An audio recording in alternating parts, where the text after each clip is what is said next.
Hello दोस्तों, स्वागत है आपका हमारे यूट्यूब चैनल पर। आज के वीडियो में हम लोग पढ़ेंगे भारतीय राज्य व्यवस्था और संविधान से संबंधित कुछ एमसीक्यूज़ पढ़ेंगे, जो कि आने वाले सभी एग्ज़ाम के लिए मोस्ट इम्पॉर्टेंट क्वेश्चन रहेंगे। और यदि आप किसी भी एग्ज़ाम की तैयारी कर रहे हैं तो ऐसा कोई भी एग्ज़ाम नहीं रहता है जिसमें भारतीय राज्य व्यवस्था या संविधान से रिलेटेड एक भी क्वेश्चन ना पूछे जाए। तो ये वीडियो बहुत इंपॉर्टेंट और महत्वपूर्ण होने वाली है। यदि आप इस एग्ज़ाम की तैयारी कर रहे हैं तो इन क्वेश्चनों को ज़रूर सॉल्व करके देखिएगा कि आपके कितने क्वेश्चन सही हो रहे हैं या नहीं हो रहे हैं। और यदि आपके कितने भी क्वेश्चन सही हो रहे हैं, टोटल 30 क्वेश्चन हैं, आप कमेंट बॉक्स में बताइएगा आपके कितने क्वेश्चन सही हुए हैं। चलिए स्टार्ट करते हैं अपने पहले क्वेश्चन से। पहला क्वेश्चन है हमारा, संविधान सभा की प्रथम बैठक कब हुई थी? 4 ऑप्शन दिए गए हैं, आपको कोई एक बताना है। यदि आपको पहले से ही आते हो तो आप लोग मन में सॉल्व कीजिएगा, नहीं आते हैं तो रिवीजन के तौर पे ज़रूर देखिएगा वीडियो। तो राइट आंसर इसका ऑप्शन नंबर ए हो जाएगा। 9 दिसंबर 1946 को हमारे संविधान सभा की पहली बैठक हुई थी, 9 दिसंबर 1946। और ये भी क्वेश्चन पूछे जाते हैं, ये भी कुछ हम लोग एमसीक्यूज़ के साथ कुछ फैक्ट्स भी देखते चलेंगे। तो पहली बैठक हुई थी 9 दिसंबर 1946 को, दूसरी हुई थी 11 दिसंबर 1946 को, तीसरी बैठक हुई थी हमारी 13 दिसंबर 1946 को। तो ये भी क्वेश्चन को याद रखेंगे। अगला क्वेश्चन देखेंगे। क्वेश्चन नंबर दूसरा है हमारा, संविधान सभा के अस्थायी अध्यक्ष कौन थे? तो राइट आंसर इसका ऑप्शन नंबर सी, संविधान सभा के अस्थायी अध्यक्ष डॉक्टर सच्चिदानंद सिन्हा थे। अगला क्वेश्चन देखेंगे, भारत का संविधान पूर्ण रूप से कब तैयार हुआ था? तो 26 नवंबर 1949 को हमारा संविधान पूर्ण रूप से बनकर तैयार हो गया था। और पारित कब हुआ था? तो 26 जनवरी 1950 को पारित हुआ था। ये दोनों क्वेश्चन देखिए अलग अलग प्रकार के हैं। यदि पूछा जाएगा पूर्ण रूप से तैयार कब हुआ था, तब हमारा रहेगा 26 नवंबर 1949। यदि पूछेगा पारित कब हुआ था तो 26 जनवरी 1950। अगला क्वेश्चन देखेंगे, भारतीय संविधान में मौलिक कर्तव्यों का विचार कहाँ से लिया गया है? तो राइट आंसर इसका ऑप्शन नंबर डी, रूस से लिया गया है। सोवियत संघ, जिसे अब वर्तमान में रूस के नाम से जाना जाता है, मौलिक कर्तव्य हमारे रूस से लिए गए हैं। और कुछ फैक्ट्स जान लेंगे। मौलिक कर्तव्यों का विचार रूस के संविधान से लिया गया है। इन्हें 42वें संविधान संशोधन के अधिनियम 1976 द्वारा सरदार स्वर्ण सिंह समिति की सिफारिशों पर हमारे संविधान के भाग 4 का या 4A में शामिल किया गया था। इतना फैक्ट्स याद रखेंगे, इसका संविधान संशोधन भी पूछा जा सकता है। अगला क्वेश्चन देखेंगे, संविधान सभा के किन अनुच्छेदों में राज्य के नीति निर्देशक तत्वों का उल्लेख किया गया है?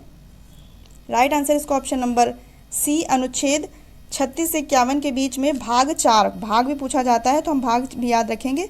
भाग 4 में हमारे नीति निर्देशक तत्वों का उल्लेख है। और अनुच्छेद की बात करें तो 36 से 51 तक। अगला क्वेश्चन है, 42वें संविधान संशोधन के किस अनुच्छेद में मौलिक कर्तव्यों को जोड़ा गया है? देखिए अभी जो डिटेल बताई थी उससे भी रिलेटेड क्वेश्चन पूछे जाते हैं। तो राइट आंसर इसका ऑप्शन नंबर ए, 51A या 51 का। संविधान के किस अनुच्छेद में मौलिक कर्तव्य को जोड़ा गया है? तो अनुच्छेद 51 का या 51A। अगला क्वेश्चन देखेंगे, दल बदल के आधार पर निर्वाचित सदस्यों की अयोग्यता संबंधी विवरण संविधान के किस अनुच्छेद में वर्णित है? तो राइट आंसर इसका ऑप्शन नंबर डी, 10वीं अनुसूची में। हम जैसे कि आपको पता है भारतीय संविधान में हमारे 12 अनुसूची दी गई हैं, तो उनमें से 10वीं अनुसूची में दल विदल के प्रावधानों का उल्लेख किया गया है, याद रखिएगा। और संविधान संशोधन की बात करें तो 52वां संविधान संशोधन है 1985 के अंतर्गत। अगला क्वेश्चन देखेंगे, भाषा के आधार पर भारत का पहला राज्य कौन सा घोषित किया गया? राइट आंसर है option number C, Andhra Pradesh हमारा भारत का पहला राज्य है जो कि भाषा के आधार पर घोषित किया गया था। और यदि सन की बात करें तो 1 अक्टूबर 1963, ये भी याद रखिएगा। 1963 भी सन भी पूछ लिया जाता है। सॉरी 63 नहीं, ये 53 है। एक फिर से बता दूं, आंध्र प्रदेश इसका राइट आंसर है। और 1 अक्टूबर 1953 है सन पूछा जाता है एग्जाम में अधिकतर, याद रखिएगा। अगला क्वेश्चन है, निम्नलिखित में से किस याचिका का शाब्दिक अर्थ होता है हम आदेश देते हैं? तो इसका राइट आंसर इसका ऑप्शन नंबर बी हो जाएगा, परमादेश, जिसका शाब्दिक अर्थ होता है हम आदेश देते हैं। और हमारे संविधान में 5 याचिकाएं जिसे रिट कहते हैं वो है, इनका 5 का वर्णन इसमें आपको देखने को मिल जाएगा। जैसा पहला है हैबियस कार्पस, जिसे बंदी प्रत्यक्षीकरण कहते हैं, इसका अर्थ होता है आपके पास सशरीर उपस्थित होना या प्रस्तुत होना। अगला है परमादेश, जिसे मैंडमेंट्स कहते हैं, इसका शाब्दिक अर्थ होता है हम आदेश देते हैं। अगला है उत्प्रेषण, ये जैसे इंग्लिश में नाम है इनका, ये भी पूछा जाता है अधिकतर एग्जाम में कि जैसा हिंदी में दे देगा रिट का नाम और पूछ लेगा कि इसका इंग्लिश का मतलब क्या है या इंग्लिश में से क्या बोलते हैं। तो ये भी आप इनको मीनिंग सहित याद रखिएगा। मैंडमस ये हो गया था। सैरेटेरियो है ये सूचित किया जाना, और अगला है निषेधाज्ञा जिसे है प्रोहिबिशन, जिसका अर्थ है शाब्दिक कि निषेध करना मतलब मना करना। अगला है क्वारंटो जिसे कहते हैं अधिकार परीक्षा, इसका अर्थ होता है किस वारंट से। तो आप ये मोस्ट इंपॉर्टेंट है, इसको स्टार बना के कहीं नोट कर लीजिएगा, इससे ज़रूर क्वेश्चन बनता है एग्जाम में। अगला क्वेश्चन देखेंगे हमारा क्वेश्चन नंबर 10वां है 44वीं संविधान संशोधन विधेयक द्वारा किस मौलिक अधिकार को सामान्य वैधानिक अधिकार बना दिया गया। तो राइट आंसर इसका ऑप्शन नंबर सी, संपत्ति का अधिकार। अगला क्वेश्चन है संसद के दोनों सदनों के संयुक्त अधिवेशन की अध्यक्षता कौन करता है। तो राइट आंसर इसका ऑप्शन नंबर डी, लोकसभा अध्यक्ष करता है संयुक्त अधिवेशन की अध्यक्षता, और किस अनुच्छेद के तहत 108, ये भी याद रखिएगा 108 अनुच्छेद के तहत करता है। और कुछ हम फैक्ट्स जानेंगे संसद के बारे में। जो हमारी नई संसद भवन का उद्घाटन हुआ था तो ये 28 मई 2023 को हुआ था, नरेंद्र मोदी प्रधानमंत्री जी द्वारा किया गया था। ये पूछा जाने वाला क्वेश्चन है और आपके एग्जाम में ये करंट में ज़रूर क्वेश्चन बनेगा, इसकी डेट याद रखिएगा 28 मई 2023। और ये भी क्वेश्चन बन सकता है कि जो हमारी नई संसद भवन का उद्घाटन हुआ था इसके वास्तुकार कौन थे। तो विमल पटेल, मोस्ट इंपॉर्टेंट क्वेश्चन है, याद रखिएगा। अगला क्वेश्चन देखेंगे निम्नलिखित में से किसके अंतर्गत भारत में सर्वप्रथम सर्वोच्च न्यायालय की स्थापना हुई। तो राइट आंसर इसका ऑप्शन नंबर ए, रेगुलेटिंग अधिनियम 1973 के अंतर्गत। अगला क्वेश्चन है प्रधानमंत्री की नियुक्ति कौन करता है। सभी को पता होगा आई थिंक, जिनको नहीं पता होगा जान लेते हैं। ऑप्शन नंबर ए राइट है, राष्ट्रपति द्वारा प्रधानमंत्री की नियुक्ति की जाती है, और अनुच्छेद हमारे संविधान के 75, ये भी याद रखिएगा, पूछा जा सकता है कौन सा आर्टिकल है, आर्टिकल 75 के अंतर्गत। अगला क्वेश्चन देखेंगे राष्ट्रपति पर महाअभियोग की प्रक्रिया का वर्णन संविधान के किस अनुच्छेद के अंतर्गत किया गया है। तो राइट आंसर इसका ऑप्शन नंबर बी, अनुच्छेद 61, याद रखिएगा आर्टिकल 61 के अंतर्गत राष्ट्रपति पर जो महाअभियोग की प्रक्रिया होती है उसका वर्णन किया गया है। अगला क्वेश्चन है नीति आयोग का अध्यक्ष कौन होता है। राइट आंसर हमारा ऑप्शन नंबर सी, प्रधानमंत्री। जो भी हमारे वर्तमान में प्रधानमंत्री रहेंगे वो नीति आयोग का अध्यक्ष होता है। और नीति आयोग का गठन कब हुआ था, तो योजना आयोग को हटा करके 2015 में नीति आयोग का गठन हुआ था। और इसका फुल फॉर्म जरूर पूछा जाता है एग्जाम में, अधिकतर एग्जाम में देखने को मिला है, तो याद रखेंगे national institute for transforming India इसका फुल फॉर्म है। गठन कब हुआ था, 1 जनवरी 2015 में। और इसके उपाध्यक्ष से भी क्वेश्चन बनता है। तो वर्तमान में हमारे उपाध्यक्ष हैं नीति आयोग के सुमन बेरी जी हैं, और सीईओ कौन है, तो अमिताभ कांत इसके नीति आयोग के वर्तमान में सीईओ हैं। और ये भी क्वेश्चन बनता है कि नीति आयोग के प्रथम उपाध्यक्ष कौन थे, तो अरविंद पनगड़िया जी थे जो कि नीति आयोग के प्रथम उपाध्यक्ष रहे हैं। और ये आप इतने फैक्ट्स याद रखिएगा। हमारा क्वेश्चन नंबर 16 है प्रथम लोकसभा की पहली बैठक कब हुई थी। तो राइट आंसर इसका ऑप्शन नंबर बी रहेगा, 13 मई 1952 को इसकी लोकसभा की हमारी पहली बैठक हुई थी। डेट मोस्ट इंपॉर्टेंट है, याद रखिएगा। अगला क्वेश्चन है प्रधानमंत्री को उसके पद की गोपनीयता की शपथ कौन दिलवाता है। तो राइट आंसर इसका ऑप्शन नंबर ए, हाल ही में हमारे तीसरी बार प्रधानमंत्री नरेंद्र मोदी जी को चुना गया है। और शपथ किसने दिलवाई है, तो हमारे राष्ट्रपति द्वारा प्रधानमंत्री की शपथ दिलवाई जाती है, याद रखिएगा। इसका ऑप्शन नंबर ए राइट रहेगा। अगला क्वेश्चन है किस संविधान संशोधन अधिनियम से के तहत पंचायती राज व्यवस्था को जोड़ा गया।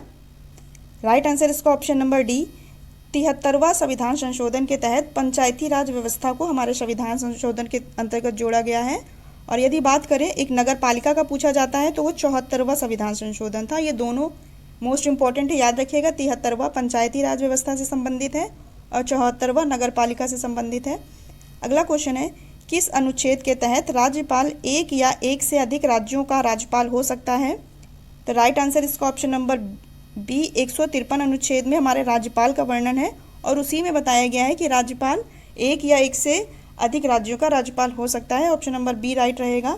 अगला क्वेश्चन है उदारीकरण, निजीकरण, भूमिकरण की नई आर्थिक नीति घोषित के समय हमारे देश के प्रधानमंत्री कौन रहे थे। तो राइट आंसर इसका option number B, Narasimha Rao ji हमारे तत्कालीन प्रधानमंत्री रहे हैं। और ये कब की बात है, 1991 की ये बात है, जब उदारीकरण, निजीकरण, भूमिकरण की नई आर्थिक नीति को घोषित किया गया था। तब तत्कालीन हमारे प्रधानमंत्री रहे हैं नरसिम्हा राव जी, याद रखेंगे। अगला क्वेश्चन देखेंगे किस संविधान संशोधन में यह वर्णित है कि मंत्रिपरिषद में शामिल व्यक्तियों की संख्या लोकसभा की संख्या के 15% से अधिक नहीं हो सकती? तो हमारा राइट आंसर रहेगा ऑप्शन नंबर ए। 91वें संविधान संशोधन था, उसमें यह वर्णित किया गया है कि जो मंत्रिपरिषद में जितने भी व्यक्ति रहेंगे उनमें लोकसभा की संख्या के 15% से अधिक संख्या नहीं हो सकती हैं। तो ये हमारे 91वें संविधान संशोधन में वर्णित है, याद रखिएगा। अगला क्वेश्चन देखेंगे। क्वेश्चन नंबर 22 है हमारा, भारतीय संविधान की प्रस्तावना में धर्मनिरपेक्ष, समाजवादी तथा राष्ट्र की एकता एवं अखंडता किस संशोधन द्वारा समाविष्ट किया गया है? Right answer option number B. 42वें संविधान संशोधन में ये धर्मनिरपेक्ष, समाजवादी तथा राष्ट्र की एकता एवं अखंडता से संबंधित हमारा संविधान संशोधन में समाविष्ट किया है, याद रखिएगा, 42वें संविधान संशोधन के तहत। अगला क्वेश्चन, ये 3 नाम आप याद रखिएगा, धर्मनिरपेक्ष, समाजवादी और राष्ट्र की एकता एवं अखंडता। 2 दे देता है, तीसरा पूछ लेता है, ये इंपॉर्टेंट क्वेश्चन है, याद रखिएगा, ठीक है। अगला क्वेश्चन देखेंगे, हमारा 23वां क्वेश्चन है, पर्यावरण संरक्षण व वन्य जीवों की रक्षा का प्रावधान संविधान के किस अनुच्छेद में वर्णित है? राइट आंसर रहेगा इसका ऑप्शन नंबर सी। 48 का के अंतर्गत ये वर्णित है, और ये 48 का हमारे जो संविधान का भाग 4 है, नीति निर्देशक तत्व से संबंधित, 36 से 51 के अंतर्गत हमारा 48 का अनुच्छेद है, जिसमें पर्यावरण संरक्षण व वन्य जीवों की रक्षा के संबंध में प्रावधान दिए गए हैं। अगला क्वेश्चन है, राज्य लोकसभा आयोग के अध्यक्ष की नियुक्ति कौन करता है? राइट आंसर इसका ऑप्शन नंबर डी, राज्यपाल।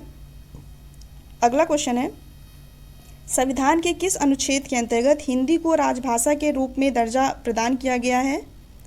राइट आंसर इसका रहेगा ऑप्शन नंबर सी। अनुच्छेद 343 में ये वर्णन किया गया है कि जो हमारी हिंदी है ये राजभाषा के रूप में रहेगी, ये अनुच्छेद 343 में वर्णित है, याद रखिएगा।